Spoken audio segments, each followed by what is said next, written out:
Ursula von der Leyen joue gros donc aujourd'hui en Écosse. Donald Trump finalement également d'une certaine manière. Bonjour Jean-Christophe Gallien. Bonjour. Politologue, expert des questions internationales. Jean-Christophe Gallien, on a senti ces derniers mois une certaine confiance du côté européen, mais aujourd'hui on a l'impression que Bruxelles essaie plutôt de limiter la casse. Est-ce qu'on peut parler d'un revirement de situation ?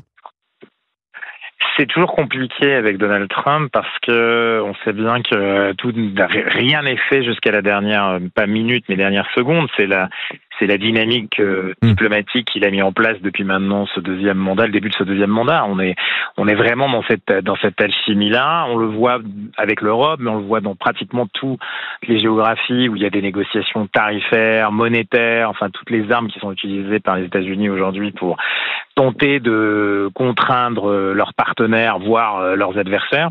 Et donc c'est compliqué aujourd'hui de dire qu'il y a un sentiment difficile. Ce qui est certain, c'est que c'est difficile. Il y a un moment géopolitique global qui est encore plus incertain aujourd'hui. Bien sûr qu'il y a des secteurs où sa stratégie progresse, mais il y a plein de zones géographiques où, pour le coup, il n'y a pas d'avancée. Donc, on peut avoir de temps en temps, effectivement, quelque chose qui peut se braquer. Et en ce moment, au niveau européen, c'est évidemment un moment aussi un peu de creux. La présidence danoise, elle a essayé de faire ce qu'elle pouvait depuis qu'elle a repris cette présidence tournante. Mais Ursula von der Leyen est à pilotage, a été en Chine. Maintenant, elle fait face à Donald Trump. Ça va être un moment compliqué, en effet. Oui, justement, les discussions, les négociations s'annoncent âpres. Ça se déroule, on le disait, en Écosse, loin de Bruxelles et de Washington. C'est aussi assez symbolique que ça se déroule, que ces négociations se déroulent en Écosse. Oui, parce que c'est, vous savez, la Grande-Bretagne, et à l'intérieur de la Grande-Bretagne, l'Écosse, c'est maintenant une espèce de zone de passage. On a quelque chose qui s'est réécrit dans la relation Europe-Grande-Bretagne, mais aussi évidemment avec l'arrivée de Trump, mais la victoire de Keir Starmer un peu plus tôt, qui est un travailliste, c'est un socialiste, donc c'est pas forcément un ami de Donald Trump, mais les relations évidemment avec la Grande-Bretagne sont particulières pour les États-Unis, et donc c'est un pont, c'est une espèce d'espace où il peut y avoir une discussion particulière. Alors évidemment l'Écosse c'est encore plus particulier parce que l'Écosse voulait rester, rappelons-nous, dans l'Union européenne à l'époque où il y a eu le Brexit, très largement. Donc on est face à quelque chose qui aujourd'hui cherche peut-être une zone non pas de neutralité, mais un endroit où on peut effectivement retrouver des liens qui se sont un peu dispendus, il faut le dire très concrètement, depuis l'arrivée de Donald Trump. Bon, on verra tout à l'heure si un accord est conclu entre Donald Trump et Ursula von der Leyen sur ses droits de douane. Dans le reste de l'actualité, Jean-Christophe Gallien, il y a aussi ce dossier très sensible. Emmanuel Macron veut reconnaître, vous le savez, en septembre, un État palestinien devant les Nations Unies, un pari risqué pour le président de la République. Mais avant de vous faire réagir, je vous propose d'écouter ce décryptage d'Arthur Delaborde du service politique d'Europe 1. Le coup de poker diplomatique d'Emmanuel Macron risque de rallumer une mèche déjà consumée, car sur le terrain, rien ne justifie ce saut. Le Hamas se réjouit, l'autorité palestinienne est à bout de souffle et Israël, encore marqué par les massacres du 7 octobre, ne voit là qu'un geste unilatéral sans issue. En Europe, les réticences sont claires. Dernière en date à les exprimer, Giorgia Meloni, la chef du gouvernement italien, avertit « Je suis très favorable à l'État de Palestine, mais pas à le reconnaître avant qu'il n'existe ». Dans un monde dominé par le rapport de force, Paris peine à faire entendre sa voix. Et en France, ce choix alimente les fractures, l'extrême gauche applaudit, les tensions communautaires s'exacerbent, l'antisémitisme s'enracine.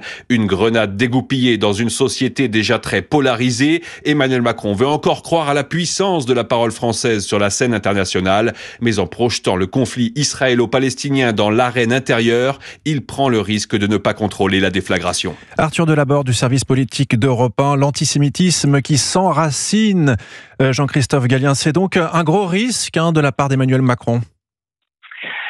Écoutez, il y a deux risques. Il y a un risque externe, un risque diplomatique et géopolitique plus largement, et un risque interne, puisqu'effectivement, compte tenu de notre situation sociale, démographique, presque ethnologique dans notre pays en particulier, on est face à quelque chose qui n'a non pas apporté le conflit, mais qui était là depuis très longtemps. Cette relation à la communauté juive, une relation aussi à la communauté musulmane, c'est compliqué en France. Donc pour prendre d'abord le premier point, celui de la géopolitique, C'est un pari un peu solitaire, un pari qui risque, alors qui peut donner des résultats, mais je n'y crois que très peu parce qu'il a abandonné en route les 4 points qui étaient essentiels pour lui. C'était cohérent de dire oui à l'État palestinien reconnu par la France, alors que rappelons-le, d'autres États européens importants, l'Espagne l'a fait cette année, l'Irlande l'a fait cette année. C'est pas forcément le poids lourd français à l'intérieur de l'Union européenne, mais c'est l'Espagne de plus en plus quelque chose qui compte au niveau diplomatique.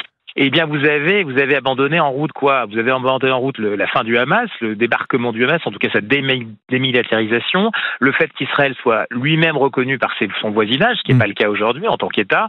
Le troisième point, c'était effectivement qu'on relâche les otages. Vous voyez ce qui se passe, c'est très important, et que l'autorité palestinienne se réforme, et donc en tout cas change de tête et change d'organisation. On est loin du cas, et puis il a laissé tomber tout ça.